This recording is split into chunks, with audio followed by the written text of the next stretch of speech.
그녀가 방문을 열고 나서는데 마루 끝에 칠성이가 앉아 있었습니다. 달빛을 등진 그의 등판이 평소보다 훨씬 거대해 보였습니다. 누님, 어디 가시려고? 관아에 다녀와야겠다. 너 죽는 꼴은 못 봐. 홍단이 울먹이며 말하자 칠성이 천천히 몸을 돌려 홍단의 앞을 막아섰습니다. 그런데 이 남자의 눈빛, 더 이상 우리가 알던 그 바보 칠성이가 아니었습니다. 누님, 낮고 단단한 목소리. 홍단이 놀란 눈으로 그를 올려다보았습니다. 칠성은 홍단의 손에서 보따리를 부드럽게 빼앗으며 말했습니다. 나 안 죽어. 멧돼지랑 달리기에서 이긴 놈이라니까? 지금 장난칠 때가 아니잖아. 장난 아니야. 그러니까 이 물건 도로 넣어두어. 칠성은 홍단의 어깨를 꽉 잡고 그녀의 눈을 똑바로 바라보며 선언했습니다. 나 한 번만 믿어줘. 오늘 밤만 지나면 놈들이 다시는 누님 괴롭히지 못하게 할게. 네가 무슨 수로. 그놈들은 짐승이야. 이 말에 칠성이 짐승은 사냥꾼이 잡아야지. 칠성의 입가에 서늘한 미소가 스쳤습니다. 그는 멍하니 서 있는 홍단을 뒤로하고 어둠 속으로 걸어 들어갔습니다. 주막을 벗어난 칠성은 뒷골목 헛간에서 숨겨둔 물건들을 꺼냈습니다. 강철 공방대, 검은 복면, 그리고 낡은 호패 하나. 착호갑사 강진. 5년 전 죽은 것으로 처리된 조선 최고의 호랑이 사냥꾼. 칠성은 호패를 꽉 쥐었다가 품에 넣고 복면을 썼습니다. 오랜만이구나. 바보 칠성의 눈빛은 사라지고 먹잇감을 노리는 호랑이의 형형한 안광만이 어둠 속에서 번뜩였습니다. 자, 이제 흑곰이 호랑이에게 찢길 차례입니다. 과연 오늘 밤 어떤 피바람이 불까요? 자, 무대는 조판관의 비밀 창고 죽관으로 바뀝니다. 그곳에서는 흑곰과 그 패거리들이 술판을 벌이고 있었습니다.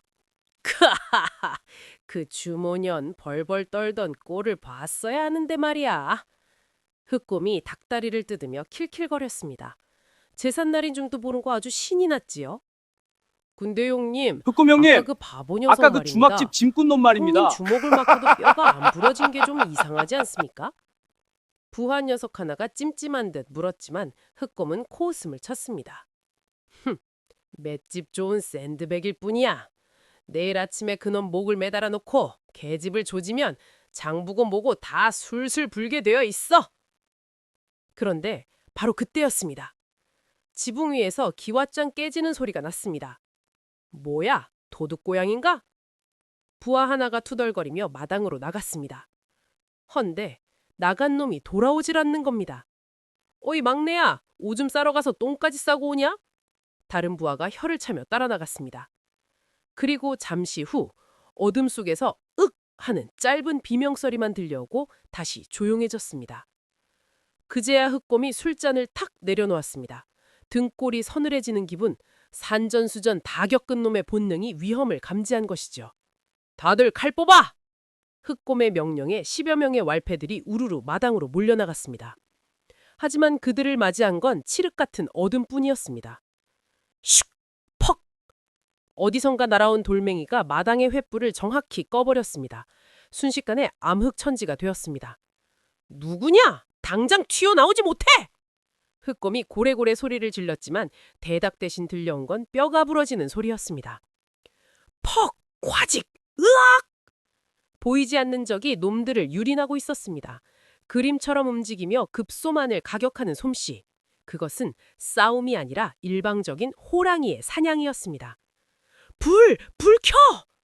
당황한 흑곰이 소리를 질러 간신히 다시 횃불을 켰을 때 마당의 풍경은 그야말로 지옥도였습니다. 부하 절반이 거품을 물고 쓰러져 있었습니다. 그리고 그 한가운데 검은 복면을 쓴 사내가 피 묻은 곰방대를 들고 서 있었습니다. 내 놈은... 흑곰의 눈이 커졌습니다. 체구는 낮에 봤던 그 비실대던 짐꾼놈인데 뿜어내는 살기는 전혀 달랐습니다. 칠성은 곰방대에 묻은 피를 탁탁 털어내며 나직하게 말했습니다. 짐승자군. 미친놈이 제 발로 죽으러 왔구나. 쳐라! 남은 부하들이 일제히 덤며들었습니다. 하지만 칠성은 콧방귀를 꼈습니다. 그가 곰방대를 가볍게 휘두르자 묵직한 쇠파이프가 허공을 가르며 날카로운 파열음을 냈습니다. 캉! 칼날이 곰방대에 부딪혀 튕겨나갔습니다. 칠성은 곰방대 끝으로 상대의 명치를 찌르고 회전하며 뒤따라오는 놈의 턱을 올려쳤습니다. 군더더기 없는 동작. 차코갑사 시절 산군을 상대하며 익힌 실전 무예 앞에서 왈패들은 추풍낙엽처럼 쓰러졌습니다. 순식간에 마당에는 흑곰과 칠성 단둘만 남게 되었습니다. 흑곰이 우통을 벗어던지며 집채만한 거대 도끼를 꺼내들었습니다. 제법이구나. 하지만 곰 잡는 게 쉬운 줄 아느냐. 흑곰이 도끼를 풍차처럼 돌리며 탱크처럼 돌진했습니다. 보통 사람이라면 겁을 먹고 도망쳤겠지만 칠성은 피하지 않았습니다. 도끼가 내려 찍히는 찰나 칠성은 몸을 낮게 깔며 흑곰의 품으로 파고들었습니다. 컥!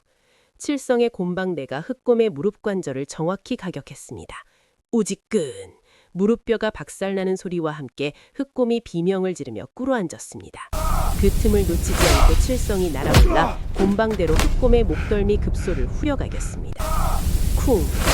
그 거대한 흑곰이 잘린 나무 토막처럼 쓰러졌습니다. 게임 끝이었습니다. 칠성은 거친 숨을 몰아쉬며 쓰러진 흑곰의 귀에 대고 속삭였습니다. 놈의 뇌리에 공포를 심어주기 위해서였죠. 조판관에게 전해라. 호랑이가 깨어났다고.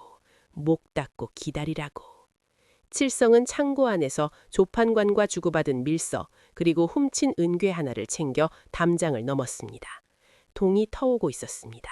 강가에서 피 묻은 얼굴을 씻은 칠성은 복면을 벗고 다시 우리가 아는 그 순박한 바보 칠성의 얼굴로 돌아왔습니다.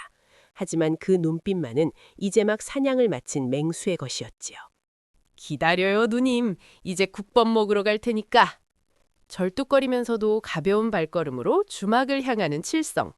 과연 홍단은 무사히 돌아온 칠성을 보고 어떤 반응을 보일까요? 그리고 칠성이 가져온 증거물로 아버지의 원수를 갚을 수 있을까요? 여명이 밝아오는 마포나루. 버드나우 주막의 홍단이는 뜬 눈으로 밤을 지새웠습니다. 부엌 문턱에 걸터 앉아 오직 살인문만 뚫어져라 바라보고 있었지요.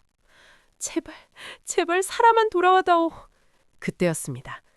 삐그덕 정막을 깨고 살인문이 열리더니 익숙한 그림자가 들어섰습니다. 아이고 누님 아직 안 주무셨소? 내가 국밥 먹으러 온댔잖소. 헤헤. 칠성이었습니다. 누님, 언제나처럼 국밥 하나 말아주소. 축 늘어진 내가 밥 먹기 폼으로 전에 실없는 돌아온다지 웃음을 않았어? 흘리고 있었지만 홍단이 맨발로 뛰어나가 보니 꼴이 말이 아니었습니다. 옷은 강물에 젖어 축축했고 그 아래로 비릿한 핏물이 배어나오고 있었으니까요. 너... 홍단이 말을 잇지 못하고 칠성의 몸을 더듬었습니다. 팔다리는 붙어 있는지 어디 크게 다친 곳은 없는지. 아이고 간지러워라. 누님 남녀가 유별한데 이러시면 곤란합니다요. 칠성이가 짐짓 너스레를 떨며 귀로 물러서려 했지만 홍단은 와락 칠성의 가슴팍에 얼굴을 묻고 그를 끌어안아 보였습니다. 살아왔구나. 정말 살아왔어. 이 바보야. 칠성의 몸이 굳었습니다. 그녀의 뜨거운 눈물과 떨림이 젖은 옷을 뚫고 고스란히 전해져 왔기 때문이죠. 칠성은 허공에 머물던 손을 조심스럽게 내려 홍단의 등을 토닥였습니다. 내가 뭘 했소? 호랑이 안 죽는다고 했잖소. 방으로 들어온 칠성은 품속에서 무언가를 꺼내 홍단 앞에 툭 내려놓았습니다. 번쩍이는 은괴 한 덩이와 꼬깃꼬깃한 서찰이었습니다. 나은 일들이 술값으로 주더이다. 아주 후하게 쳐서. 거짓말! 홍단은 은괴를 보지 않고 칠성의 눈을 똑바로 보았습니다. 흑곰, 그자가 준 거 아니지. 네가 뺏어온 거지. 칠성이 대답 대신 머리를 긁적였습니다. 홍단이 떨리는 손으로 서찰을 펼쳤습니다. 은 300냥 상납 완료. 차질 없이 북쪽으로 보낼 것. 조덕패. 이건 조판관의 글씨야. 홍단의 손이 부들부들 떨렸습니다. 아버지에게 누명을 씌웠던 그 원수의 필체. 칠성이 낮게 말했습니다. 이제 더 이상 바보의 목소리가 아니었습니다. 그놈들이 밀무역을 하고 있었어. 이 은괴는 그 증거고 이걸로 놈들의 꼬리는 잡았어. 하지만 머리를 치려면 아직 부족해. 진짜 장부가 필요해. 칠성아, 이 놀이개 성대 없니? 아님, 그 놀이기에 적힌 혹시 피는 염소는 그러면서 칠성은 묻습니다. 누님, 그 놀이개에 적힌 청송 혹시 집히는 데 없소? 홍단은 눈물을 닦으며 기억을 더듬었습니다. 푸른 소나무, 소나무? 그때 5년 전의 기억 하나가 번개처럼 스쳤습니다. 아! 남산!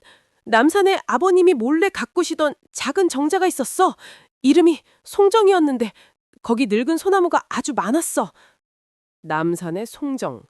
칠성의 눈이 빛났습니다. 바로 그곳입니다. 오늘 밤에 가보자.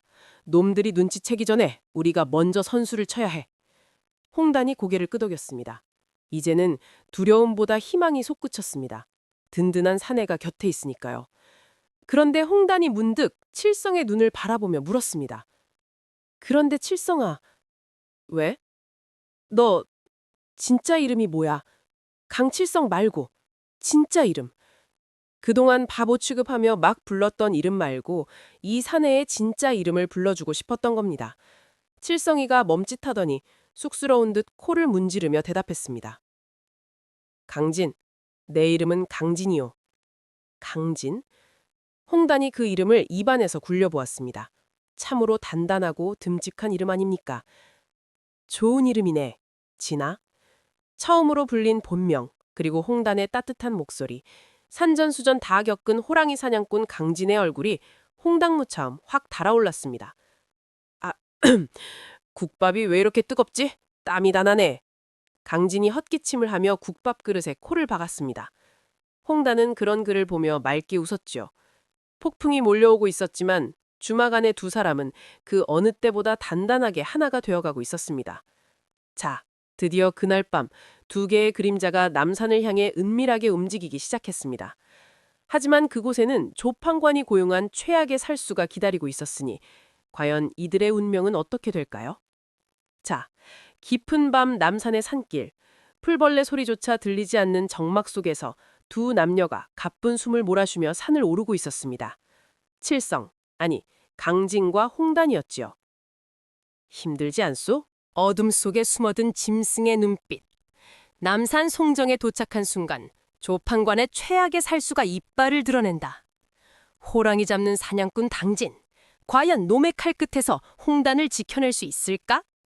4편, 목숨을 건 핏빛 혈투가 시작됩니다.